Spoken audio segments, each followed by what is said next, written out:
Good morning. I'm Al Lippman, Mayor of Mesquite. I received a question the other day regarding political signs.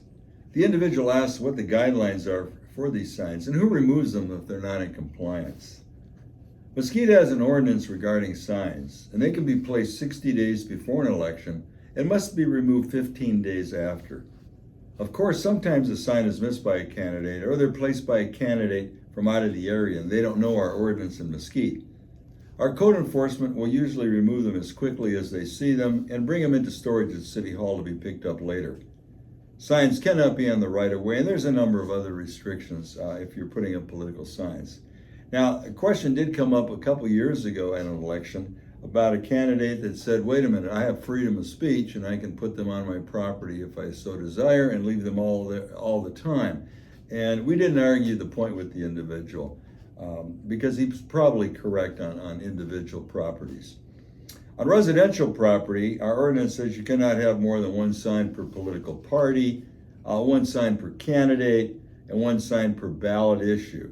Signs may not be lighted.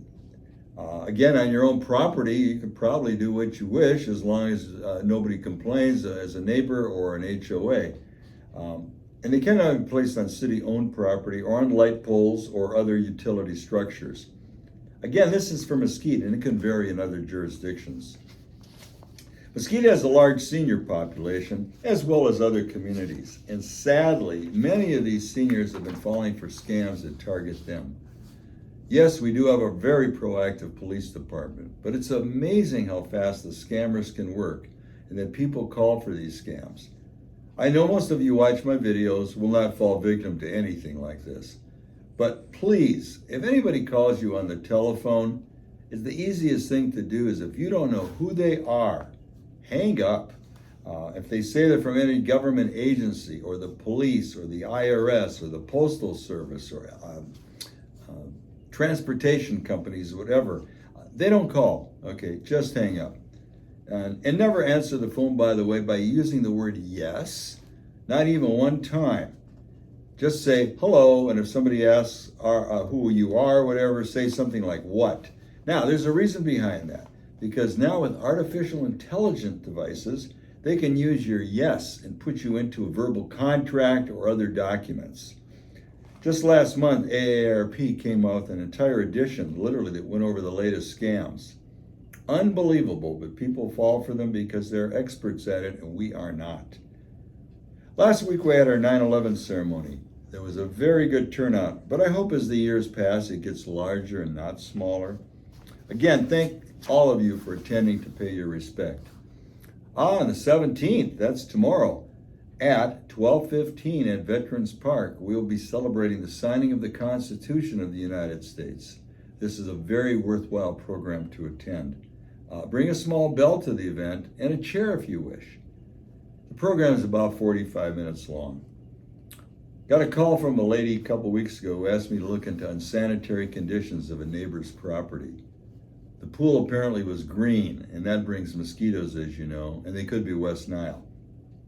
If you see this anywhere, you look over a fence and you see a pool that's been left and it's all green and whatever the case with algae, call the city and code enforcement will look into it. The Southern Nevada Health District used to come out and spray for mosquitoes. They had a vector control service, but apparently they no longer offer this to Mesquite. My personal comment is I don't understand how people can live in filth and have no regard for their property or others unless they're suffering from some kind of a condition that prevents a reasonable thought process. I have been in homes where you can't even walk through from one room to the next because of the hoarding and the trash, and where you can't even sit down, even if you wanted to. Most neighbors can deal with what they can see, but please, if you have an outside like this, clean it up or ask for help to do so. There's always somebody that'll assist you. The latest complaint, if I see this on social media, is that O'Reilly Auto Parts is building a store in Mesquite. And then we have too many auto parts stores already. Sorry folks, if 10 more auto parts stores wanted to build in Mesquite, they bought the property, it was zoned correctly, and decided to build, it would be up to them. It would be their choice, not ours. Would it be a good idea? It would be up to them to make that decision. This is a country with a free enterprise system.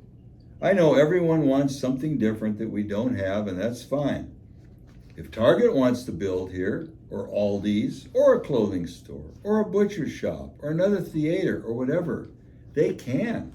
No one is stopping them from coming to Mesquite. It's a simple process. They come and they look. They don't usually tell us. Then they evaluate the demographics and see if they can make a profit here. And if that's the case, they will find and buy property. They will submit building plans to our city. And if they're in order, they're always approved, unless they need a conditional use permit, which is a little more detailed, but it's almost always approved. And then they build their store or facility. Our city records are open to anyone that requests them, and you will find that if a business is legal, they can build. The only business I ever knew that left Mesquite was pressured, but not by the city. It was an adult bookstore. The city didn't run them out, but a number of residents did. I'll state again, any legitimate business that wants to open in Mesquite is welcome, as long as they meet the building requirements like parking and a few other minor requirements. We did have a ladies' clothing store a few years ago.